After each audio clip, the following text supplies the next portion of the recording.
आज सुखदेव स्वामी कहते हैं, राजन परीक्षित ने कहा कि प्रभु ये तो बात आपने मुझे बहुत अद्भुत सुनाई कि बाबा 16 साल के, कि हाँ 16 साल के हैं, कैसा कैसे? तो कहने लगे कि सुनो राजन परीक्षित, भगवान श्री राघवेंद्र सरकार ने 13,000 वर्ष तक हमारी भूमि पर वास किया, 13,000 वर्ष तक राज्य किया था राम जी ने। ये भागवत में वर्णन आता है। लेकिन 13,000 वर्ष राज्य करने के बाद भी भगवान केवल 15 वर्ष के ही लगते हैं। राम जी 15 या 16 वर्ष की आयु के ही दिखाई देते हैं, इससे ज्यादा उनकी आयु मालूम ही नहीं पड़ती है। और द्वारकाधीश है तो वही, चाहे राम कहो चाहे श्याम कहो, दोनों का मतलब एक ही है। तो जो द्वारकाधीश है वो भी यहाँ पर 16 वर्ष के ही लग रहे हैं, उससे ज्यादा उनकी उम्र लगती नहीं है।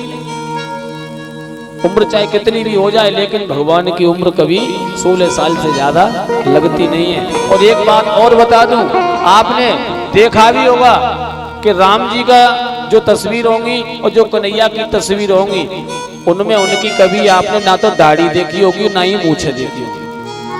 देखिए किसी ने?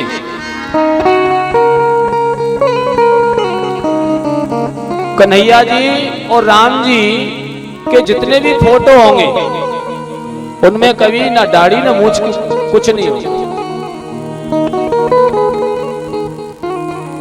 क्योंकि जो 16 वर्ष का जो बालक होता है, 16 वर्ष, ये मैं आज के समय की बात नहीं कह रहा हूं, मैं कह रहा हूं पुराने समय की बात बता रहा हूं कि 16 वर्ष की आयु में बच्चे की सही से दाढ़ी मूछ नहीं निकलती है।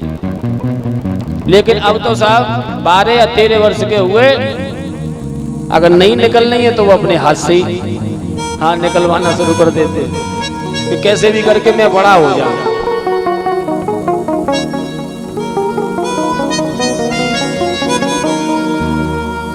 तो भगवान तो लीला पुरुषोत्तम है, चाहे वो अपनी कोई सी भी लीला कर सकते हैं।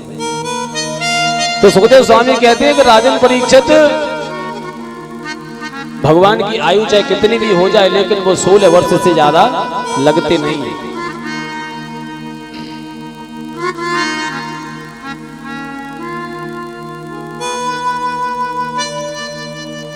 और आज जहां पर सुखदेव स्वामी कहते हैं कि राजन परीक्षित, इसी बात का फायदा एक व्यक्ति ने बहुत फायदा उठाया।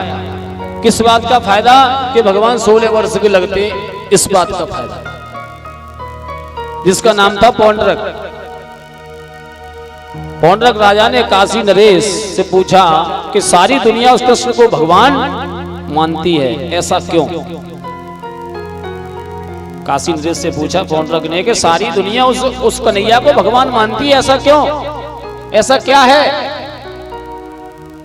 तो काशी नरेश बोला कि ज्यादा जानकारी तो मुझे नहीं है महाराज, लेकिन सुना है कि कृष्ण के कभी 4 हाथ हो जाते हैं तो कभी उनके 2 हाथ रह जाते हैं, वो चतुर्भुज है, ऐसा मैंने सुना है, देखा तो नहीं है।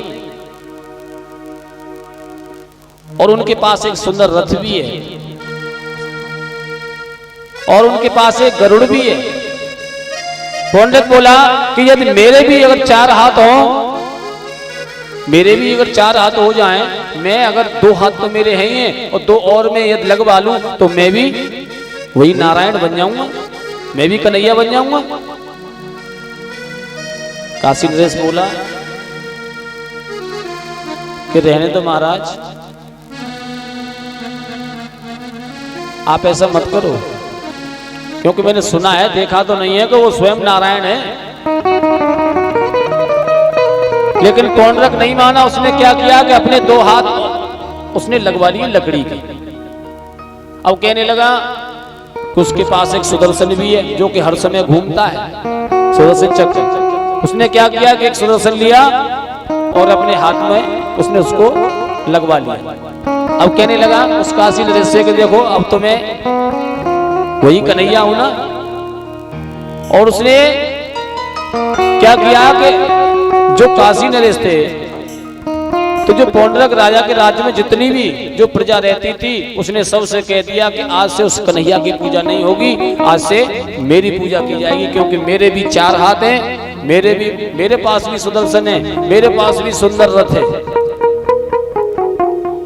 और कहने लगा कि उसके नाम से आरती नहीं होगी, आरती भी होगी तो मेरी आरती होगी और मेरे ही नाम से आहुति लगाई जाएगी।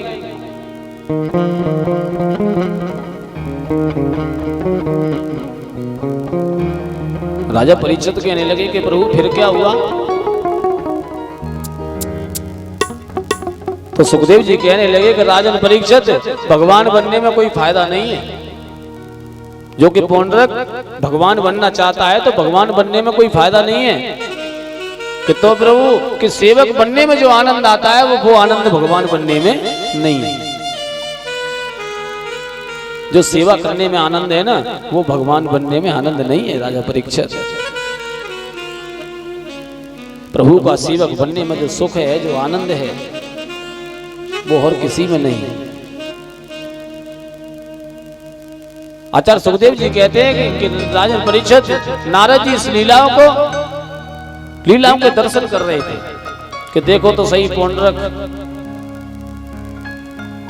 हमारे प्रभु का स्वरूप बना करके और कैसे इन सभी प्रजाओं को भ्रमित कर रहा है।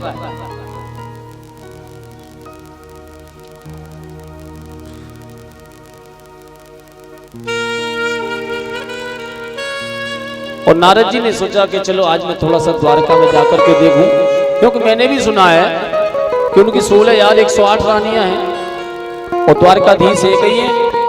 तो ये तो मैं जाकर के देखूं कि सभी रानियां सुखी हैं या 1-2 दुखी भी हैं। और बताते कि 10-10 पुत्र सभी रानियों पे हैं।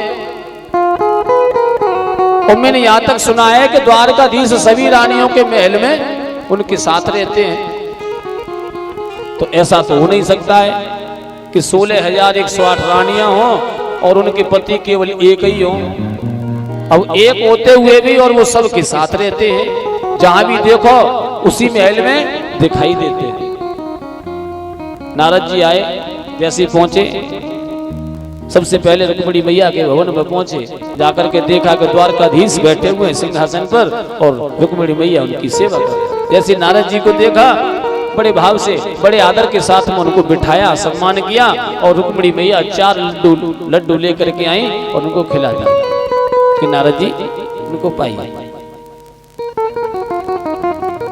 वहां नारद जी ने देखा कि हाँ यहाँ तो बैठे हैं सही सलामत, चलो कोई बात नहीं। अब दूसरे महल में पहुंचे जामवंती के पास में, और जब तक नारद जी पहुंच नहीं पाए और तब तक तो द्वारकाधीश वहां भी उनको बच्चों के साथ में खेलते हुए नजर आ रहे हैं। नारद जी कहने लगे कि चलो ये तो जो महल है वो तो पास में ही है, तो शायद कहीं पीछे से आ गए होंगे, वहां भी नजर आ रहे हैं। वहां भी जामवंती ने उनको 4 लड्डू खिलाए, स्वागत है। तीसरे महल में पहुंचे मित्रवंदा के पास में, वहां जाकर के देखा कि द्वारकाधीश गौओं के साथ में अपने खेल रहे हैं। नारद जी चक्कर में पड़ गए कि ये बार बार मैं आ नहीं पाता हूं, उससे पहले मुझे यहां पर दिखाई देते हैं। नारद जी जब 8 महलों में पहुंचे और प्रत्येक महल में उनको 4-4 लड्डू खाने पड़ रहे हैं साहब। अगर नहीं खाएंगे तो फिर द्वारकाधीश नाराज हो जाएंगे। अब नारद जी क्या करें, जिस घर में जाएं उसी घर में 4 लड्डू खाने पड़े। अब नारद जी सोचने लगे कि अब मैं किसी के महल में नहीं जाऊंगा, क्योंकि 1-2 हो तो चले भी 16,108 है। और 16,108 के अगर आप जोड़ोगे तो कितने लड्डू हो गए? 4-4 लड्डू से, और 8 घरों में तो गए ही थे। 32 लड्डू तो नारद जी खा चुके 8 घरों में जाके। अभी खाने कितने? 16,108। 16,000 का 32,000 से 16 लड्डू खाएंगे नारद जी। तो नारद जी जीवित रहेंगे क्या? 32,000 लड्डू साहब बहुत हो गए। नारद जी ने सोचा कि मैं किसी के महल में नहीं जाऊंगा, अब तो बाहर से ही देखूंगा। तो नारद जी आए तो थे केवल थोड़ी सी देर के लिए, और 1 महीना हो गया नारद जी को महलों में चक्कर लगाते लगाते, लेकिन 16,000 महलों के उन्होंने दर्शन नहीं कर पाए। लेकिन जहां भी जाते हैं तो द्वारकाधीश उनको किसी न किसी रूप में वहां पर दर्शन देते। नारद जी समझ गए कि ये तो साक्षात मेरे प्रभु हैं। लेकिन ये जब नारद जी ने ये सब कुछ देखा तो उसी समय सुखदेव स्वामी कहते हैं कि राजन परीक्षित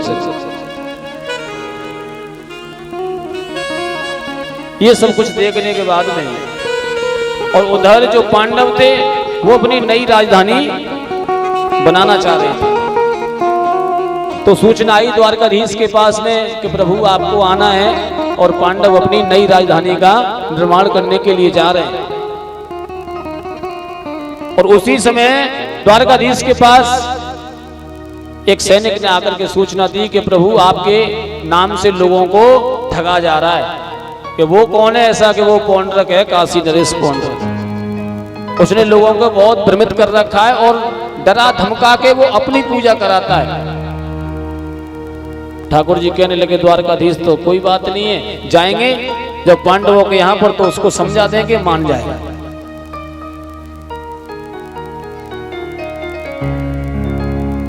तो आज जब द्वारकाधीश जब पांडवों के यहाँ जा रहे थे तो रास्ते में उस काशी नरेश से मिले, उसी पौंड्रक से। तो उसको समझाया कि देख भाई तू ऐसा मत कर, तू लोगों को क्यों डरा धमाके और तू अपनी पूजा करवा रहा है। तो कहने लगा अरे मैं नारायण हूं, मेरी 4 भुजाएं हैं, अगर विश्वास ना हो तो मैं तुम्हें दिखा दूं। तो 2 तो उसकी थी और 2 उसने लकड़ी की लगवा रखी थी कि देखो मेरे 4 हाथ हैं। द्वारकाधीश कहने लगे देख भाई मैं तुझे एक बार समझा रहा हूं, दोबारा समझा रहा हूं, लेकिन वो नहीं माना। तो द्वारकाधीश ने उसका उद्धार किया और उद्धार करने के बाद में सीधे पहुंचे पांडवों के यहाँ। तो पांडव अपना राजसूय यज्ञ करने के लिए जा रहे थे नई राजधानी के लिए। तो द्वारकाधीश जैसे ही पहुंचे तो बड़ा पांडवों ने उनका सम्मान किया, स्वागत किया। द्वारकाधीश ने पूछा कि ये बताओ कि सभी राजा तुम्हारे पक्ष में है या नहीं है, क्योंकि नई राजधानी तभी बनती है जब सभी राजा अपने पक्ष में हो। तो युधिष्ठिर बोले कि द्वारकाधीश वैसे तो सभी राजा हमारे पक्ष में है, लेकिन एक राजा हमारे पक्ष में नहीं है। कि वो कौन है? कि वो जरासंध है, वो हमारी सहमति से बाहर है, वो हमारा साथ नहीं दे रहा है। द्वारकाधीश कहने लगे कि तो चलो मेरे साथ कौन चलेगा, उससे जाकर के बात तो करें कि वो सहमत क्यों नहीं है।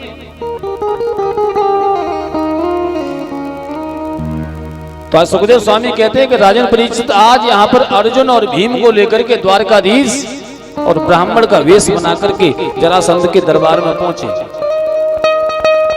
जरासंध उस समय यज्ञ कर रहा था और द्वारकाधीश को यह भी पता है कि जरासंध ब्राह्मणों का बहुत सम्मान करता है। तो आज तीनों ब्राह्मण का वेश बनाकर ही वहां पर पहुंचे। जब जरासंध को पता चला कि 3 ब्राह्मण आए हुए हैं, सम्मान किया, स्वागत किया, और जब चलने लगे तो उनको वो कहने लगा कि प्रभु नहीं है विप्र, आप ऐसे नहीं जा सकते हो। कि क्यों? कि मेरा यज्ञ पूर्ण हो जाए उसके बाद मैं आपको दक्षिणा देकर के यहाँ से विदा करूंगा सम्मान के साथ। तो कन्हैया कहते हैं कि नहीं नहीं, हम वो ब्राह्मण नहीं है जो कि हम दक्षिणा के लिए आपके घर पे बैठे रहे। हम तो संत लोग हैं, आज यहाँ आए तो कल कहीं दूसरी जगह जाना है। लेकिन जरासंध नहीं माना कि नहीं नहीं प्रभु, जब तक मेरी यज्ञ पूर्ण न हो जाए तब तक आप यहाँ से जाओगे नहीं। तो द्वारकाधीश कहने लगे कि तो सुनो जरासंध, एक बात है, हम एक शर्त पे आपके पास रह सकते हैं। कि क्या? कि दक्षिणा में जो हम मांगेंगे वो आप हमें दे दोगे। दक्षिणा में जो हम मांगे वो आप हमको दोगे। जरासंध कहने लगा कि ठीक है, जो आप मांगोगे वो मैं आपको दक्षिणा में दे दूंगा, कि तो आप अपना यज्ञ पहले पूर्ण कर लो, उसके बाद ही जो भी बात होगी बात होगी। लेकिन जब इतनी बात हुई तो द्वारकाधीश थोड़े से मुस्कुरा गए तो जरासंध को थोड़ा सा संशय होने लगा कि ऐसी हंसी वाला मैंने कहीं देखा है, क्योंकि पहले 17 बार युद्ध कर चुका है ना द्वारकाधीश से। सोचने लगा कि ऐसी हंसी वाला मैंने कहीं देखा है, लेकिन मुझे याद नहीं आ रहा कैसा कौन है। जरासंध पूछने लगा कि आपको मैंने कहीं देखा है, मुझे ऐसा लगता है कि आपकी पहले मेरी कहीं मुलाकात हो चुकी।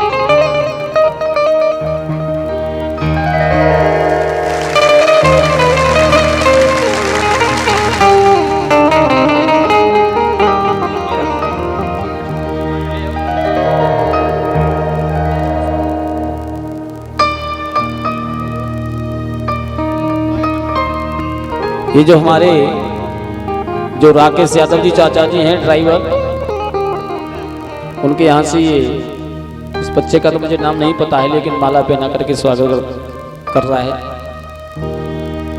प्रशांत।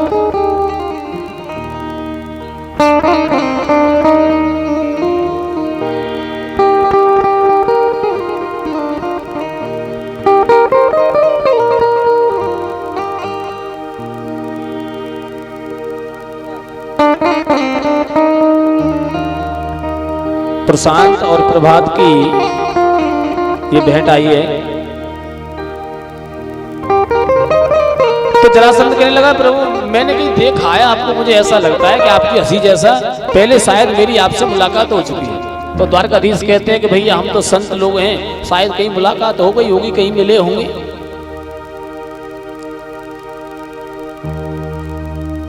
और जैसी जब इतनी बात कही तो जरासंध कहने लगा कि हाँ अब मुझे याद आ गया कि ऐसी हंसी वाला कौन है, कि कौन है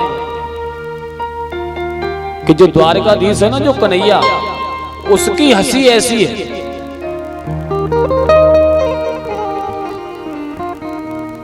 लेकिन द्वारकाधीश तो संत के वेश में खड़े थे, अपना स्वरूप बदल के। भगवान कहने लगे कि हाँ ऐसी होगी उनकी हंसी। तो जरासंध कहता है कि एक बात और बताऊं कि क्या, कि जो वो द्वारकाधीश है ना, उसको मैंने 17 बार युद्ध में मैंने उससे युद्ध किया, तो मैंने उसको युद्ध में हरा दिया था। मैंने उसको एक बार युद्ध में हरा दिया, और द्वारकाधीश कह रहे कि 17 बार मैंने हराया उसका तो कोई नाम नहीं है, और एक बार मुझे हरा दिया है तो ये कह रहा है कि मैंने उसको हरा दिया था। लेकिन वहां जरासंध ने भगवान से जब 18वीं बार जब युद्ध किया था तो भगवान स्वयं ही उस रण को छोड़ करके चले गए थे, और फिर भी क्या कह रहा है कि मैंने उनको हरा दिया था। ऐसी हंसी वाला वही है। द्वारकाधीश सोच रहे हैं अपने मन ही मन में कि तो कोई बात नहीं है, हम भी वही हैं, कोई और थोड़ी है। लेकिन फिर द्वारकाधीश कहने लगे अरे ये सारी बात छोड़ो, अब ये बताओ कि जो हम मांगेंगे वो दोगे। जरासंध कहने लगा कि हाँ प्रभु मांगिए, जो आप मांगोगे मैं दूंगा, मैंने वचन किया है कि तो ऐसा कीजिए कि आप हमसे युद्ध कर लो, हम आपसे दक्षिणा में युद्ध मांगते हैं। जरासंध के पैरों से जमीन नीचे खिसकी कि ये क्या हुआ, ये कैसे ब्राह्मण है कि बताओ मेरे से युद्ध करेंगे। अभी इनको पता नहीं है। तो कहने लगा कि नहीं नहीं नहीं, मैं आपसे युद्ध नहीं कर सकता हूं क्योंकि आप ब्राह्मण हो। लेकिन द्वारकाधीश कहते हैं कि ब्राह्मण है तो क्या हुआ, आपने तो वचन दिया है ना कि जो हम मांगेंगे वही दोगे, तो अब आप हमसे युद्ध कर लो बस। जब इतनी बात कही तो जरासंध ने कह दिया कि हाँ ठीक है, आप युद्ध मांगते हो तो मैं युद्ध आपसे करूंगा, लेकिन अब आप अपने जो आपका असली स्वरूप है उसी स्वरूप में आ जाओ, क्योंकि आप ब्राह्मण भी नहीं हो ये भी मुझे पता है। तो तीनों द्वारकाधीश ने जैसे ही अपने स्वरूप में आए, भीमदादा और अर्जुन, अब तो जरासंध की ये समझो के होश उड़ गए कि ये क्या हुआ, ये तो साक्षात वही द्वारकाधीश मेरे सामने खड़ा। जरासंध कहने लगा कि सुनो, मैं हारे हुए व्यक्ति से युद्ध नहीं करता हूं दोबारा। द्वारकाधीश कहने लगे हाँ हमें पता है, तुम हमसे ही तो कह रहे हो ना कि हाँ मैं आपसे युद्ध नहीं करूंगा, क्योंकि आपको तो मैंने एक बार युद्ध में हरा दिया। अर्जुन की तरफ इशारा कर दिया द्वारकाधीश ने कि तो इससे कर लो। तो कहने लगा कि ये मेरी बराबरी का नहीं है, मैं ऐसे युद्ध नहीं कर सकता हूं। द्वारकाधीश ने भीम दादा की तरफ इशारा किया कि तो इससे कर सकते हो। तो कहने लगा कि हाँ ये मेरी बराबरी का है, इससे मैं युद्ध कर सकता हूं। भीम दादा सोचने लगे कि ये अच्छा, हम इनके साथ आए, अब जरासंध से युद्ध हमें करना पड़ेगा, और ये दोनों तो बच गए। राजधानी बनेगी पांचों भैयाओं की, लेकिन पिटाई भीम दादा की लगेगी। अब भीम दादा कहने लगे देखो हम नहीं कर पाएंगे, हम तो जा रहे हैं, आप जो सोचो वो करना, लेकिन हमें निकलने दो। द्वारकाधीश कहते हैं कि अरे भीम दादा क्या यहाँ पर बेइज्जती करवाओगे? हमने उनको वचन दिया है, और जरासंध को हमने न जाने किन किन बातों में फंसा करके उसको हमने युद्ध के लिए तैयार किया है, और आप भागने की कह रहे हो कि मैं नहीं लड़ पाऊंगा। भीम दादा युद्ध तो आपको करना पड़ेगा। तो पहले दिन का युद्ध हुआ तो भीम दादा की सारी, ये समझ लो कि एक एक उनकी नस उसने चटका दी जरासंध ने। पर लेकिन पहले के युद्ध का नियम होता था कि शाम जैसी हुई तो सब एक साथ बैठ करके ही भोजन करते थे।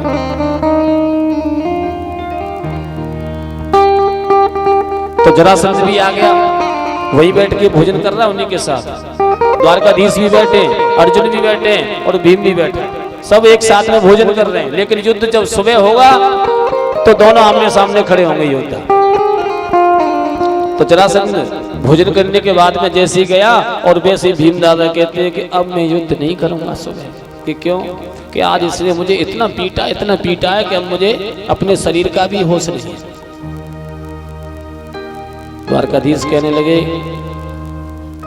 कि भीम दादा कल तुम्हारी विजय हो जाएगी, आप चिंता मत करो। कि विजय कब हो जाएगी? जब हम यहाँ नहीं होंगे तब।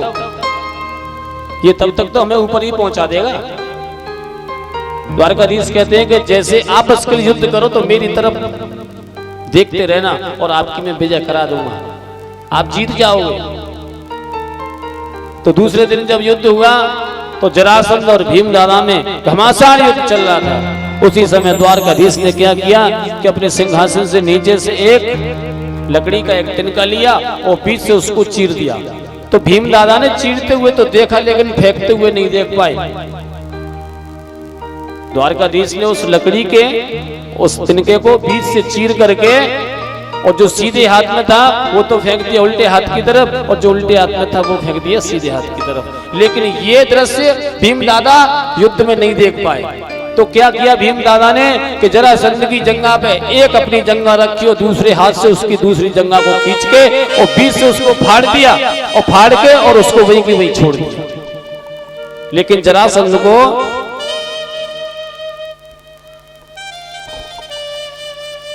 एक शक्ति प्रदान की कि उसका शरीर आपस में आकर के मिल जाता था, उसकी मृत्यु नहीं हो सकती थी। और जैसे ही उसका शरीर आपस में आकर के, उसके दोनों शरीर के हिस्से आपस में आकर के मिले और वो खड़ा हो गया।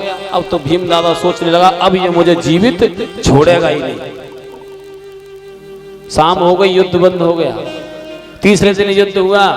द्वारकाधीश कहते हैं कि भीम दादा आज गलती मत कर देना, नहीं मेरी कोई गारंटी नहीं है फिर। कि ठीक है प्रभु, आज केवल बस कैसे भी करके बात बना दो, नहीं तो ये मुझे छोड़ेगा नहीं आज। तीसरे दिन का युद्ध हुआ। द्वारकाधीश ने फिर एक लकड़ी का तिनका लिया और बीच से चीर के और दोनों दिशाओं में फेंक दिया। और वही भीम दादा ने किया कि जरासंध का शरीर बीच से चीर करके और दोनों दिशाओं में फेंक दिया। अब जरासंध तड़फ तड़फ के उसकी वहीं पर हत्या हो गई।